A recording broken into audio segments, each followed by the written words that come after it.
السلام علیکم. زه یم انیس خان او نن د مې 14 تاریخ کال د 2028 یو درې بین الاقوامي خبرې دي، درې څلور د خپل ملک خبرې دي. اولنې خبر خدا دی چې صدر ټرمپ د چین دوره مکمل کړه او واپس روان شو. پاکستان کې زموږ وزیر دفاع ویلي چې کیدی شي واپسې کې 2 غنټو لراشي، خو هغوی سیده لاړ، د دوی خواهش پوره نه شو. امریکا چې دا ان مستقل د چا دوست دی او نه مستقل د چا دشمن دی. امریکا صرف د خپل مفاداتو دوست دی او کله چې د داسې زموږ ته د وړو ملکونو ضرورت شي نو د هغې ول انعام ورکوي یا معاوضه ورکوي، او دا سلسله د نن نه ده. جنرال ایوب په اول ځل د امریکې خدمت کړی او د پیښور سره خواته بډبیره کې وله د ایرفورس اډه ورکړې وه، په کم نه چې به د امریکې جازونه د جاسوسۍ چوتېده او په روس به یې جاسوسي کوله، او هغه اډه هله بنده شوه چې د امریکې یو جازو U2 به ورته وي. هغه چې روسیانو راوغورځو پته ولګېده چې دا پیښور نه وځي او زمونږ دغه کوي، نو بیا یې دمکي ورکړه چې په دغې درله اټم بم درکوو، خو شی بند کړي، نو بیا یې بند کړو. نو بیا د هغې نه پس جنرال ضیا چې د امریکې خدمت کو، ډالرو د پاره د روس خلاف جنگ کو، ضرورت نو امریکا زموږ دوست و. بیا د اینه پس په مونږ باندې پابندیانې ولګېدې. بیا چې د مشرف په دور کې زموږ ضرورت شو وار ان ټیرر کې، بیا امریکې مونږ دوستان شو او ډالر براتلې، خو چې ضرورت پوره شو نو هغه هم ختم شو. نو د امریکې دوستی او دشمنی مستقل نه، د خپل مفادات او د خپل ملک د مفاداتو پورې ستا سره یې څه کار نه. نو دا یو خبره ده چې صدر ټرمپ واپس لاړو. دویم خبر فاینانشل ټایم کړی دی او هغه وایي چې سعودي عرب خلیج ملکونو ته یو سجیشن ورکړی چې راځي ټول یو خپلو کې داسې د امن معاهده وکړو سره د ایران چې په یو بل به حملې نه کوو. دا ډېر ښه پازیټیو ساین دی او یورپ ملکونو ته دا سجیشن ورکړو، نو هغوی هم دا اپریشیټ کو، وایي چې پکار ده چې تاسو وکړئ. بلومبرګ یو اخبار دی، هغې یو اداره د یو خبر کړی دی چې په دې جنگ دوران یو ای چې دا څومره سیوا نقصانات چې کی دا خپل عمل د لاسه کوي. یو ای سعودي عرب او د خلیج ملکونو کویت او قطر ته چې راځي په یو ځای مونږ په ایران حمله وکړو، خو دوی ملکونو ورته انکار وکړو. دا معلومات د ایران سره ځکه د اسرائیل نه سیوا میزایل 2800 ډرون او میزایل په یو ای ورولې دي. نو دا خبرې وي.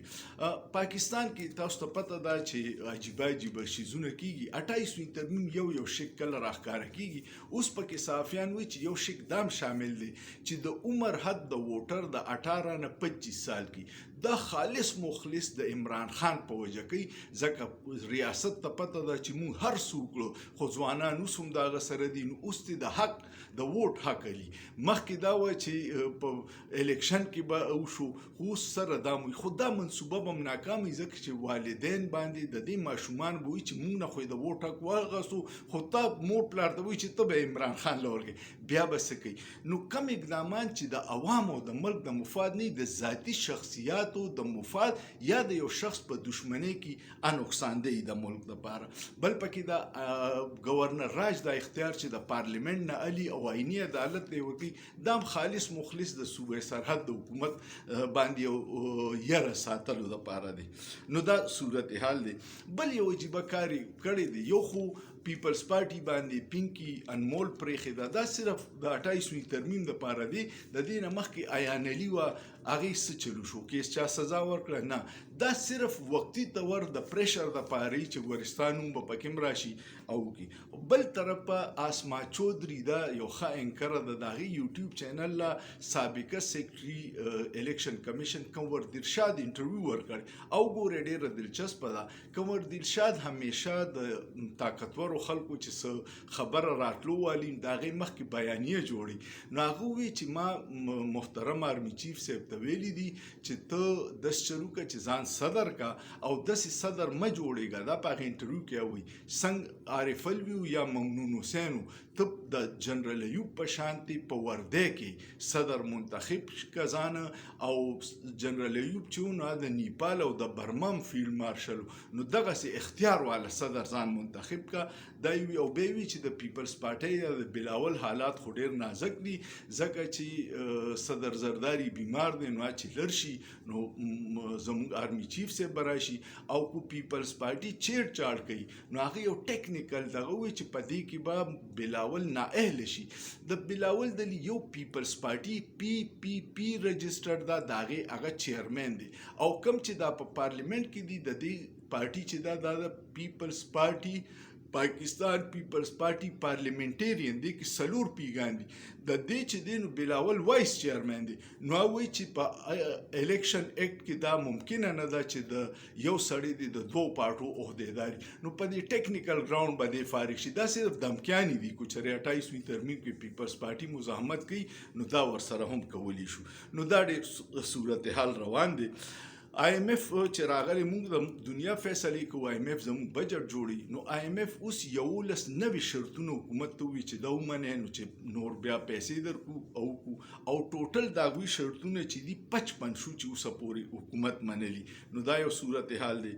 بل یو خبر دی چې وفاقي وزیر دی سید عمران احمد شاه نومې دی هغه نه تاسو کو چې بېنظیر انکم سپورټ کې دی وخت کې څومره خلک د غربت نه وېسته نو هغه وی چې 10 لکه خلک د غربت نه وته نو بیا ورته چې په غربت کې څومره خلک لاړ وې سولېخ لکه خلک نور غریبانان شو نو پای په ټوله اسمبلی کې ډېر زیات کې وي بل یو اخیری خبر دی هر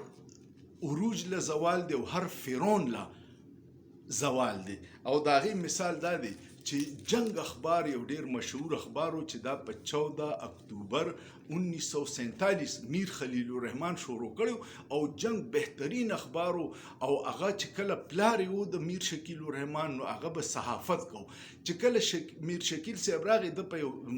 صحافي تاسو کړو نو چې زه صحافت نه کوم دا زموږ کاروبار دی نو د پیسو د پاره بدنامول پروپاګاندا کول دا به کول اوس خبر راغی چې جنگ اخبار خپل دفتر په کرایه د پاره لګولې دي ځکه چې صرف په نت باندې جنگ ډیجیټلی هغه پرنټ به ختم شي جنگ والا دومره منافقت وکاو چې جنگ په خبر نه به چاپ کېدو ملتان نه پینډه نه کراچۍ نه نو دوی او د لندن نه دوی چې بس پروپاګاندا په یو شخصیت پسې کول نو هډلاین به په پاکستان کې هغه لګېدل خو په لندن کې به هغه هډلاین نه ولګي ځکه چې لندن کې د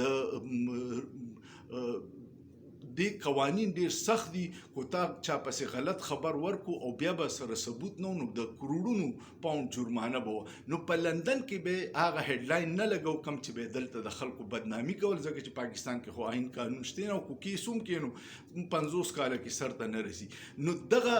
میر شکیل الرحمن دلیل هم فرعونان چې د میډیا جوړ شوی هغوی لم زوال دی دفتر په کارای ولګي دي نو الله دې رحم وکي دا د هر فرعون له زوال دی خو چې کله اختیار یو طاقت نو هغه په دغه نشه کې نه پويږي کو ظلم کوي کو ارسه کوي خو چې کله اختتام شي نو خلک د سکون سانس والی چې شکر دی د فرعون نه خدای اخلاص کو امید لرم چې ویډیو به مخوخه شوي ویډیو کو مخوخه شو کمنټ وکړئ لایک وکړئ شیر وکړئ او خاصو چې په خاصو کې څه ګناه نشته